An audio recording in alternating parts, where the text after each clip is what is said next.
It's really necessary to have some tools that you can buy or sell Bitcoin peer-to-peer. How does it matter if the on-ramp is no KYC? The young people will start to use better money and they will not ask anybody to do so because for them it will be so straightforward to use Bitcoin. What's the main hurdle for people not to do it non-KYC? The people don't know the possible consequences that KYC Bitcoin can have.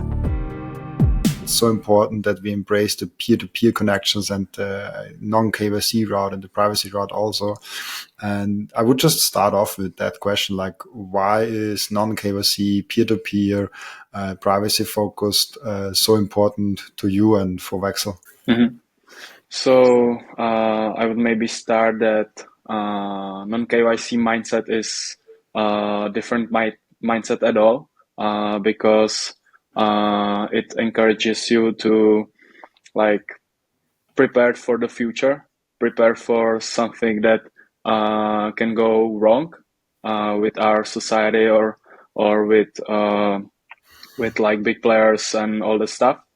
So non-KYC for me personally is important because you are within the community. You have to know with Wexel you have to know the counterparties, the people that you buy or sell Bitcoin to, and it's important nowadays because a lot of times there is more and more regulations coming in.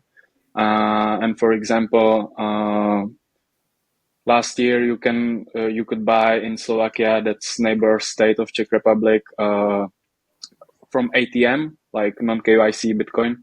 But right now they shut it down. They entered a new legislation, and now you cannot buy non-KYC Bitcoin from ATM. So it's like very different than non-KYC. And I think that everybody should know the consequences of KYC and non-KYC. And for us, it's important because there was like any company or any site, like product, app, anything that was giving the users the chance to trade peer-to-peer and trade like with cash. And we encourages people to go meet your Wexlags. Like it's Wexel is like the name of Wexel is from, I don't know which state you are from, but it's like from German or something like that. And it was like in before the or during the communists, there were like Wexlags and they were exchanging the like foreign currencies.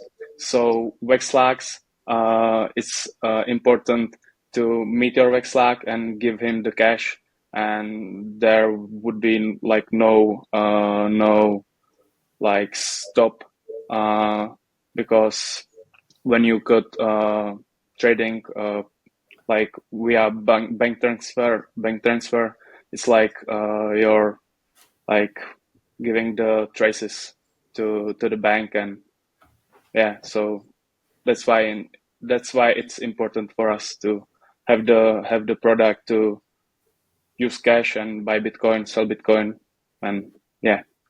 Yeah, it's amazing. And you're also like in this, like you're the social media person from Wexel. So probably you get to know a lot of like feedback from the community all over the world, which also leads me to my next question.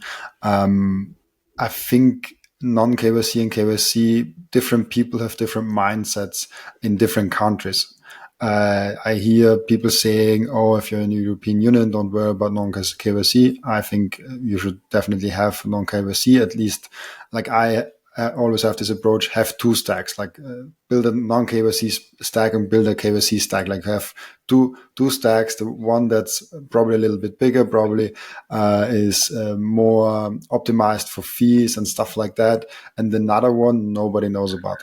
And I would encourage people to play around with everything. Like I, obviously, because of my podcast, I have to play around with all the exchanges, all the tools that are on my podcast to have a little bit of knowledge about them. And it's getting harder because I have every day a guest on. So it's getting harder to keep up with all the stuff that Bitcoiners are doing. But do you see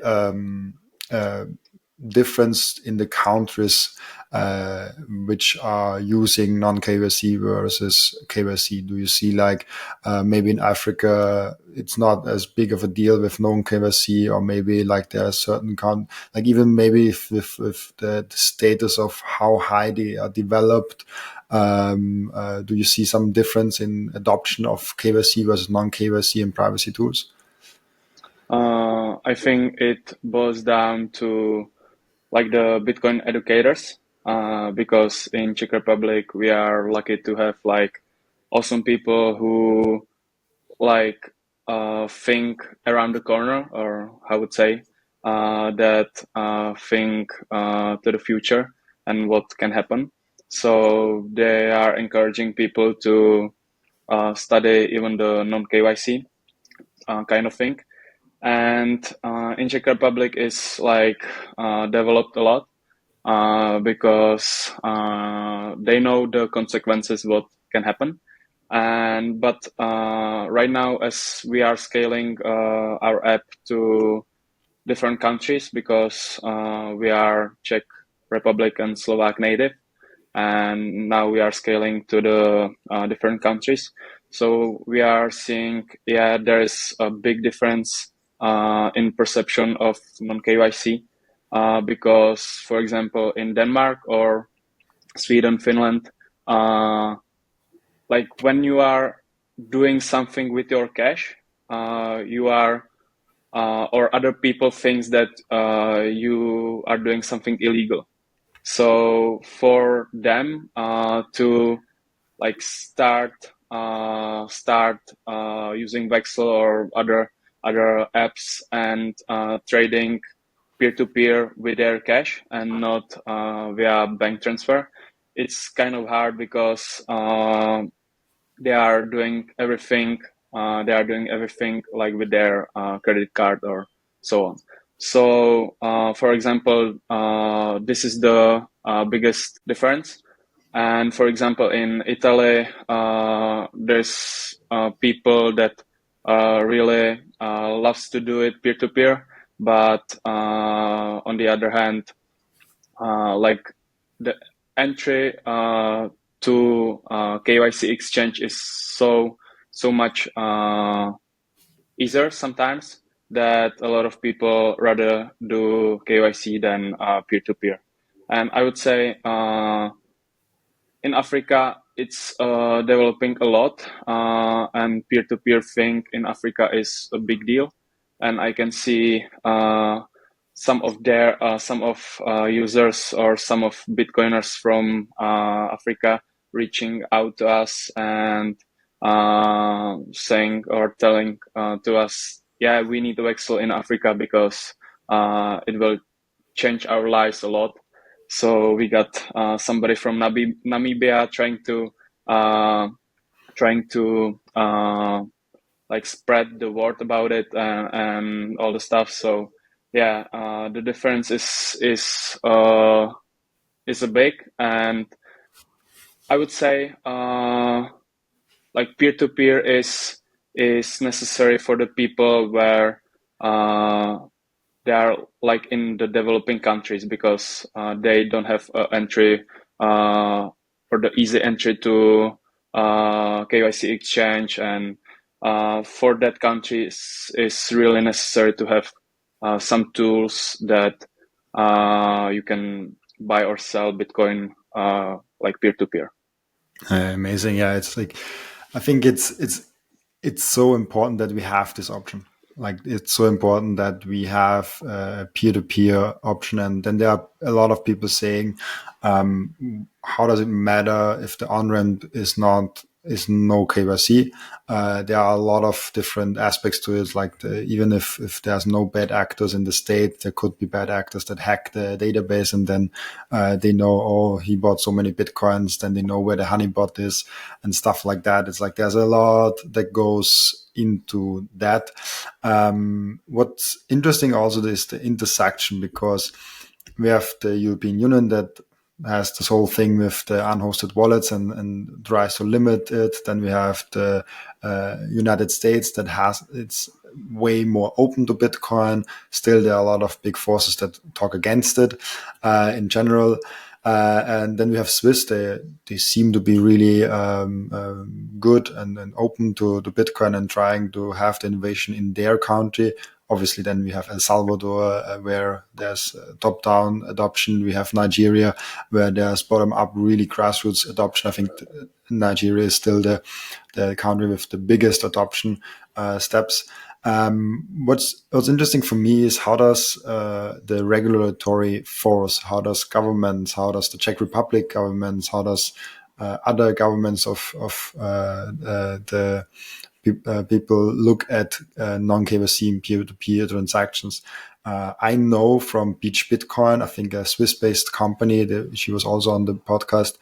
She said she does not want to go now to the United States because it's for her too dangerous. She does not want to get on the bad side of the United States.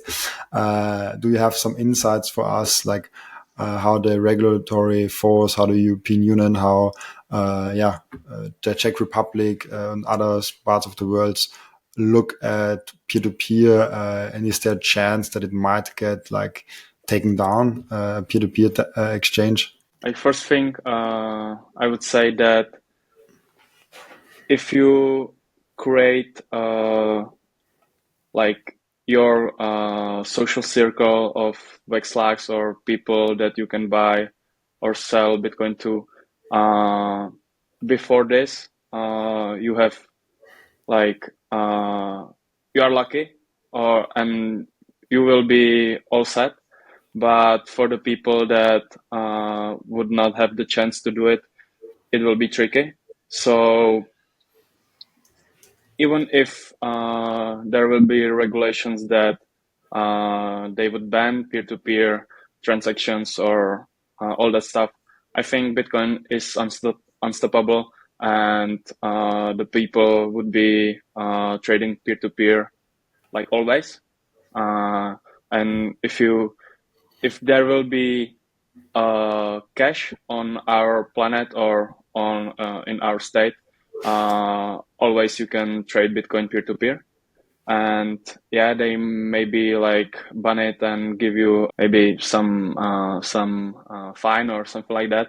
But for people, it will be this important that they will trade it. And about the regulations, as of now, I think Wexel operates in every state except of USA, because USA is kind of tricky with the legislation and all the stuff. So we are pretty sure that it's not permitted in any country as of now, like Europe country or some normal country, no Northern Korea and some of this type of countries. And I think maybe it will gets banned in some of the autocratic countries, but as of now, like you can trade it whenever you are. Okay, really, really cool. What do you see as when you are on social media and when you talk with people a lot?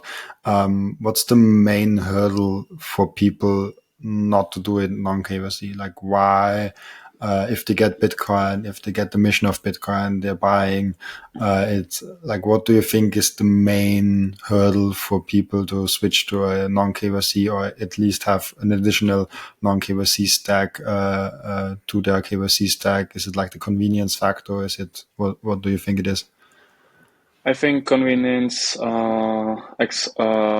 large part in it, but I think it's the biggest part is, I think, like the knowledge about it, and the people don't know the possible consequences that KYC Bitcoin can have. And I think it's our job to educate people about it. And we are always saying that, use the real Bitcoin, the Bitcoin that cannot be confiscated, cannot be you can do with Bitcoin whatever you want. And we are always telling the people this type of things, and the knowledge about it, I think, slowly is getting better, because slowly there are like examples of KYC exchanges getting like robbed or hacked or something like that, and all the time. And even the fact that in some countries is harder and harder to log in or register to some KYC exchange, because they need your passport and something or list of your bank or something like that. And for some people, it's really hard to register to KYC exchange. So nowadays it's a lot easier to explain why non-KYC mindset matter, and it's important. Yeah, it's so important. I think the threats are there. Maybe because of the knowledge part, I think whenever there's a Bitcoin crowd, there's a big part of the Bitcoin crowd that's listening that never did a peer-to-peer transaction, never bought Bitcoin peer-to-peer. Maybe let's take us through the app really quick, like not with screenshots, or not with anything, like just how is the process different from like a normal KYC where you transfer money on there, buy, and then go to the cold wallet? Take us through like how does this work, buying peer-to-peer Bitcoin? So Wexel is really not a financial institution.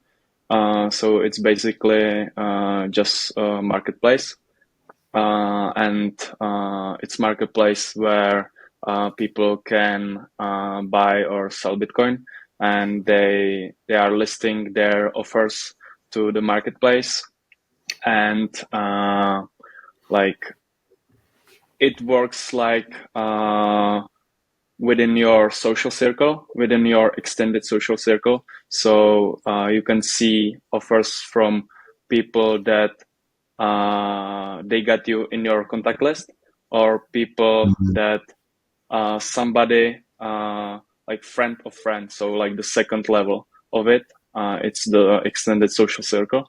And in the app you can see like the offer, and in the description you have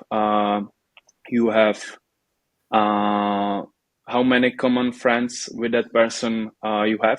So if you want to buy Bitcoin and the other party is selling, and you can see, I got common contact of I don't know, like the organizer of BTC Prague, Martin Kuchař or Matyáš Kuchař, and somebody else, and it's like up to 10 people.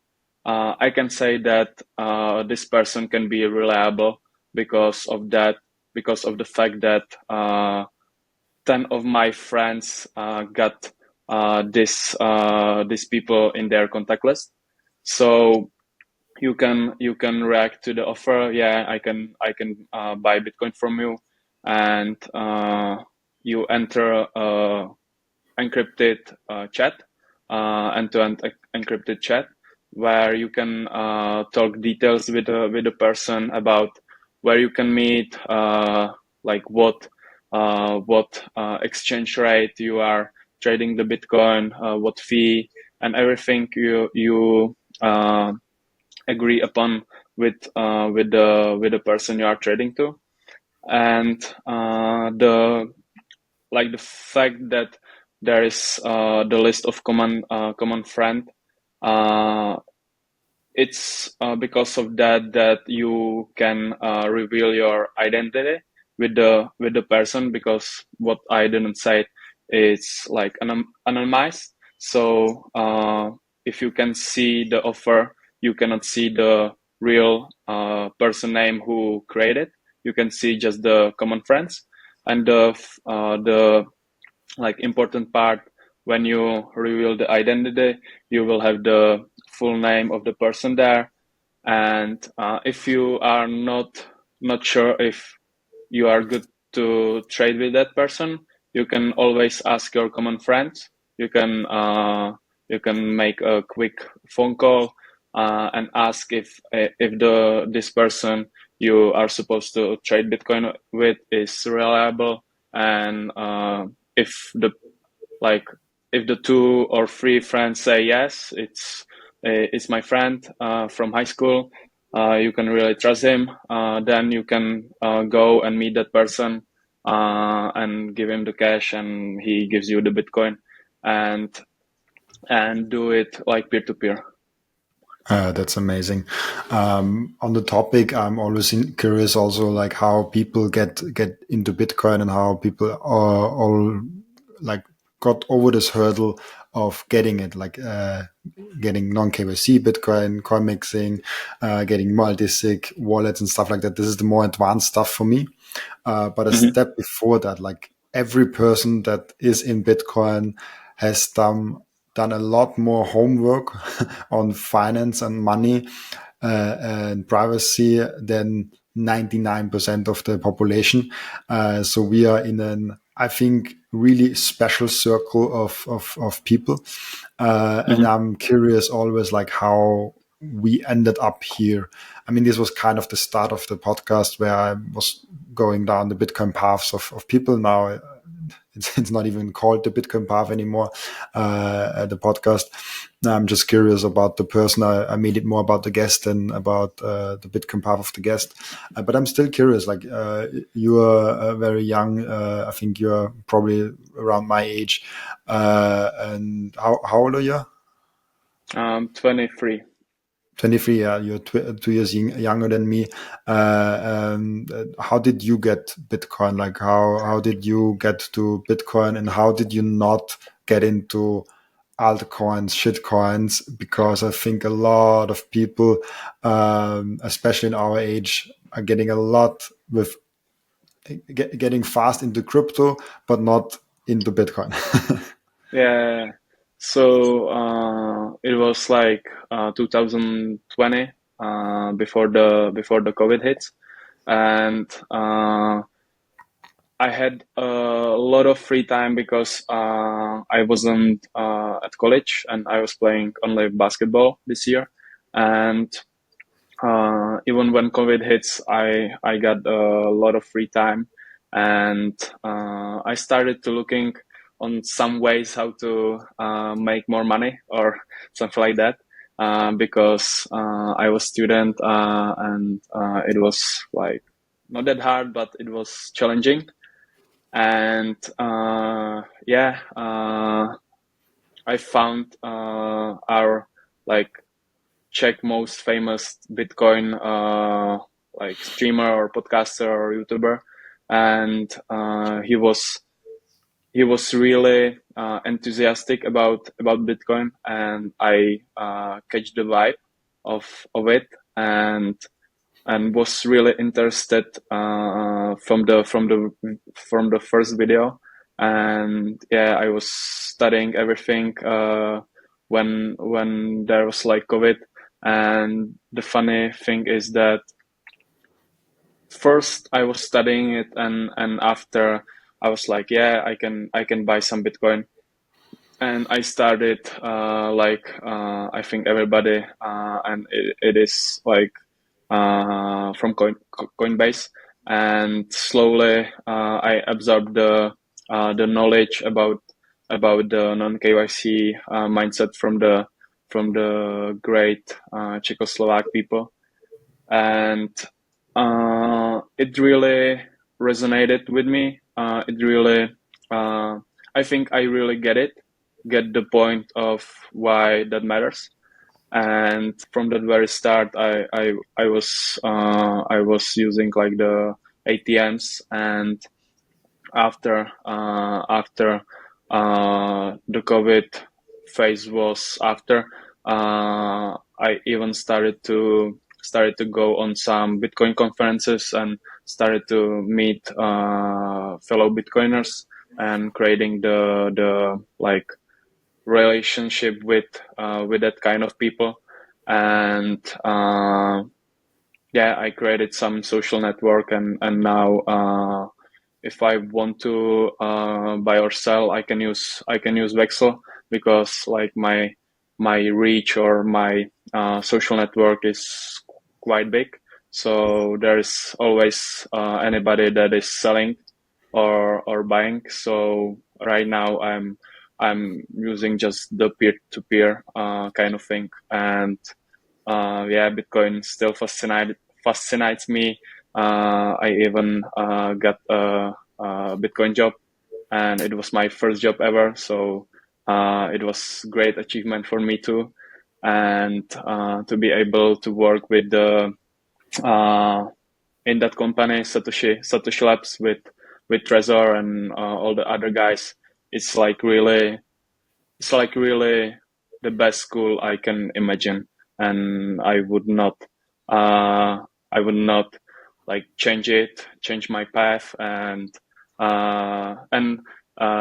as you said, I was from the very first start. I was Bitcoiner, and I once buy Ethereum, but yeah, it didn't end up well, or I sold it, and it's because the great YouTubers that Czech Republic has, that like I'm Bitcoiner, and I'm proud to myself. 21 Bitcoin is Bitcoin only from day one, and they teach and preach self-custody. This is my go-to exchange when someone asks me, oh, where can I buy my Bitcoin from? This is the easiest entry for Bitcoiners. And if you want lower fees, plus at the same time support this podcast, use code Robin and click the link in the description. Yeah, that's very good. I did go down the shitcoin lane at some point, unfortunately,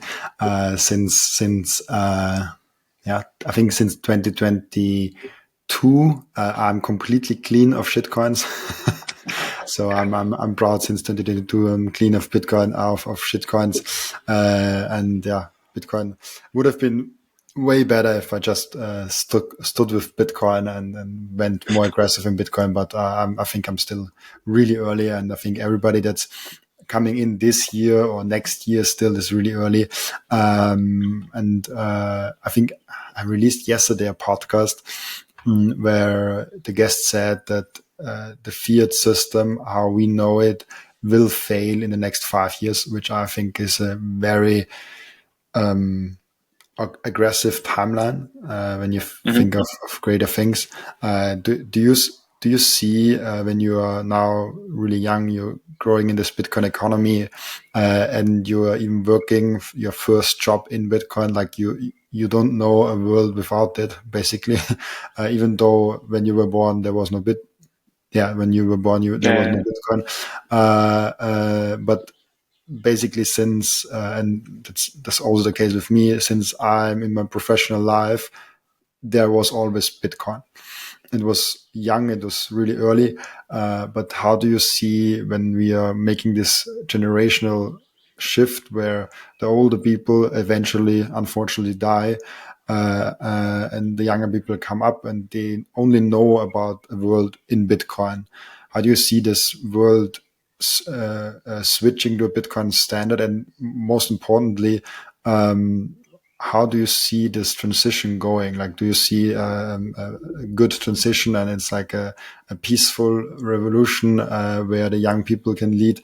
And I mean, young people, it's weird to say, but I checked my YouTube statistics, I think a few days back, and most of my listeners are like, my average is like 45 or 50. Like it's like my average person viewing this channel is actually quite not old, but I mean, 50 years, you're in the middle age, Yeah. so you're not old. But in the 25-year-olds few, and I've even got like 10% above 65, which is really, really crazy. So like, how do you see the shift going? Like when we have so many people on board and we're coming faster and faster to this thing? I heard last week a great thought that the young people will start to use better money and they will not ask anybody to do so because for them it will be like so like straightforward to use Bitcoin because it's how we know better money than fiat. And when I'm thinking about the transition, I would not say any like prediction or anything like that, but I'm very optimistic about it. And my whole life I've been optimistic, and I think nothing ever gonna change my point of view on the world. And in that case, that like good people lives on our planet. So I'm very optimistic about it, and I'm thinking that even the ETF approval, like personally, I got nothing against it, but I know some people are worried, and I think it's completely fine. And this was like the I think turning point in Bitcoin history, and I think it will be like much easier for the people, and I'm very optimistic about the transition and about the because I've been working in Wexel for 1 year, and I can see how much Trezor is developing, how much other parts of company are developing, and about how the ecosystem is developing. That it makes me very optimistic, and yeah, I'm looking forward to it, and yeah, I think we will not have a future without Bitcoin, and I think it's good. Amazing. And you mentioned that Wexel is a part of Satoshi Labs, a bigger company where more companies are underneath that hood. Maybe can you give us a quick overview what companies are in this Satoshi Labs sphere?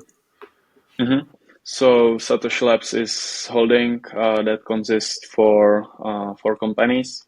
The first one and oldest one is Trezor.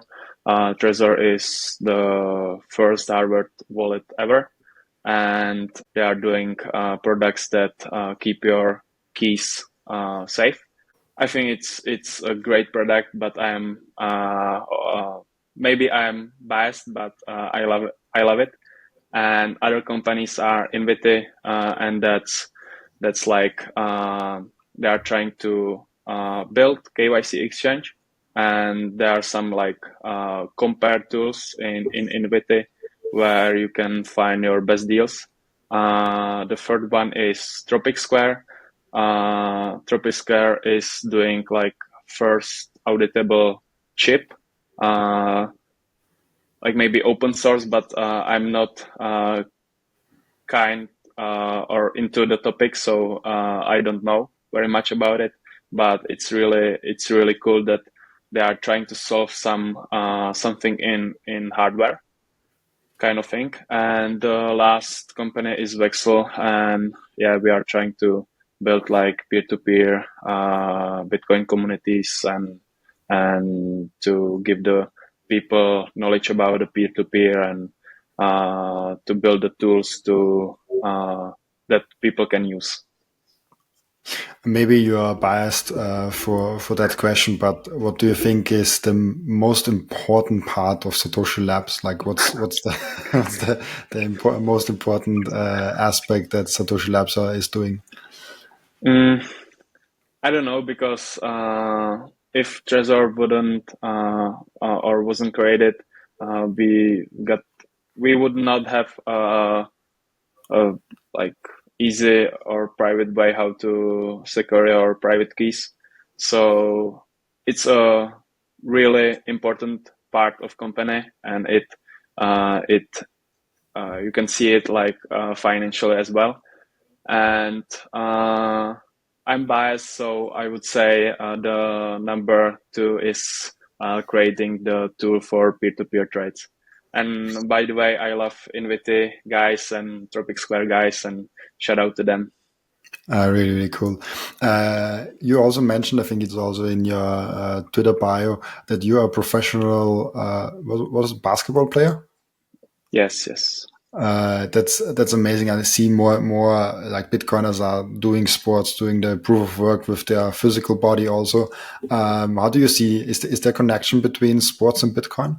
Personally, like with the professional world, not, but I can see that people that are learning about Bitcoin, that trying to do new things or trying to better their lives up, they know about the proof of work kind of thing, and they are like trying to get healthier and to fit their body up and do the proof of work thing. So that's it. Amazing.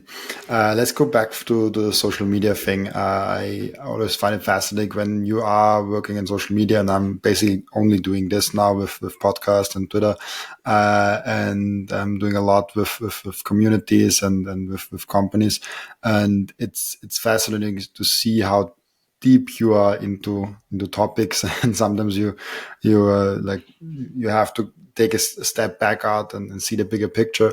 But what do you see as, from your view, when you're on social media, when you're working with the company, when you're going as a private person also on those profiles, what do you see as like the most important topic, or like the most interesting topic right now in the Bitcoin community, besides non-KYC Bitcoin?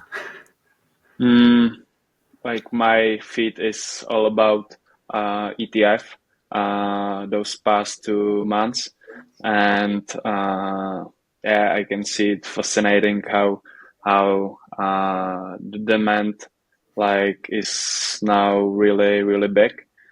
And as of now, I have not that much of free time to look to new ideas or to new kind of things, to learn more about like some technical stuff and all the stuff. So right now I'm just trying to do my best in pushing Wexel and trying to stay in the game to be to be informed or to have the information about what's going on and what I can like engage with and what I can respond to, and some of the stuff.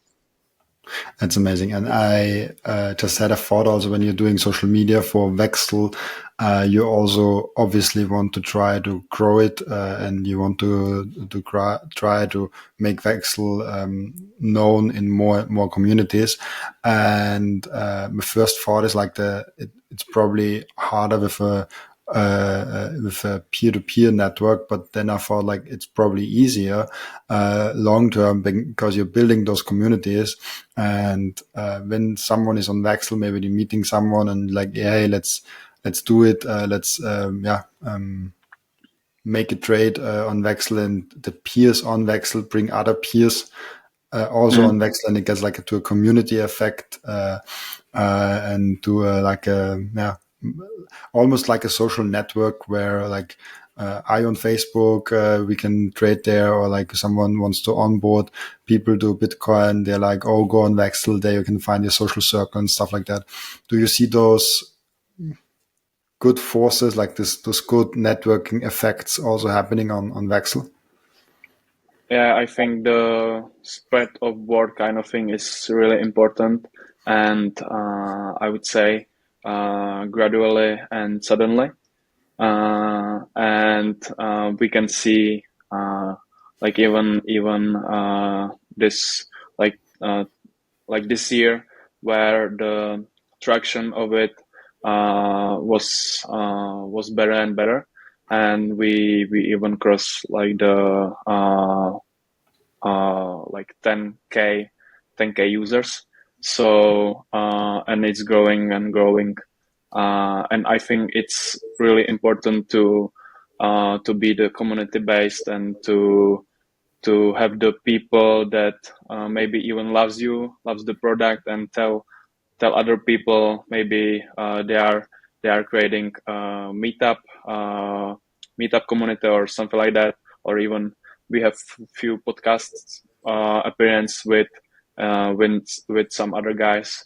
So it's important to share the word about it, and to push it like this way, because what I haven't told you, that we are like non-profit organization, and like our product is free and will forever be free. So we don't have the biggest marketing budget ever, but with those amazing people that are pushing Wexel more and more, it's easier and easier to be able to grow the social network. And how do you make money? Is it like just value for value? Is it like people sponsoring you? Is it like Satoshi Labs keeping the project alive as a just non-profit? How does this work? Yeah, a big part of is our funders, or Satoshi Labs funders, and as of now we are trying to get like more and more like Bitcoin grants. We even got the first one from OpenSats, and yeah, we are living from the donations, and we are happy that if somebody can like contribute, it's a blessing for us. Amazing. Perfect. And we are coming to the end routine, where the previous guest is asking a question for the next guest, which I love. It's like this blockchain kind of thing. And your question is a really interesting one, especially because you're young and you probably don't have children. I use, and this I will explain the question a little bit more after I did it.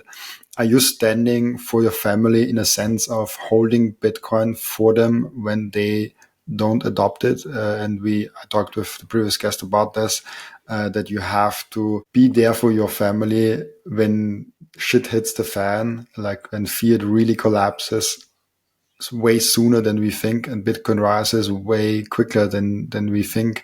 And yeah, your family did not get Bitcoin. And I always try to stack not only for me, but stacking, keeping in mind for like my whole family, which is really hard because I have a really big family with all the relatives and stuff like that. Do you keep that in mind? Do you have this is in mind, or what do you do? I had it, and like last year or a year ago, I was trying to like help my friends to give them some books about Bitcoin, or even like the hardware wallet, and we talk about it a lot.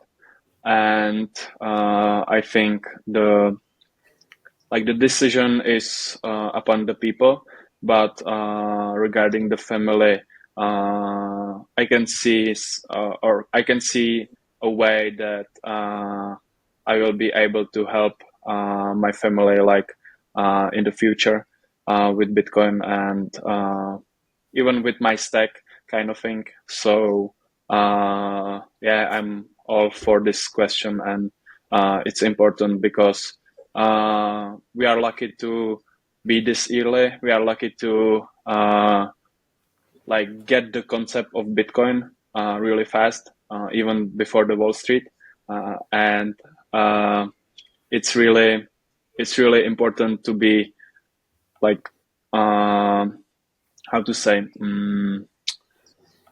like not be selfish with this thing, and to be helpful and to help your family. Yeah, amazing. And thank you, Stepan, for being on. It was a truly pleasure because I have this podcast with the goal of having as many Bitcoiners on as possible and having as many different views on. Like I had from the big guys like Natalie Brunel, Jeff Booth on. I just released today a podcast with the guy Swan, so probably back. You mentioned the Bitcoin Prague. Also, the founder will have on tomorrow.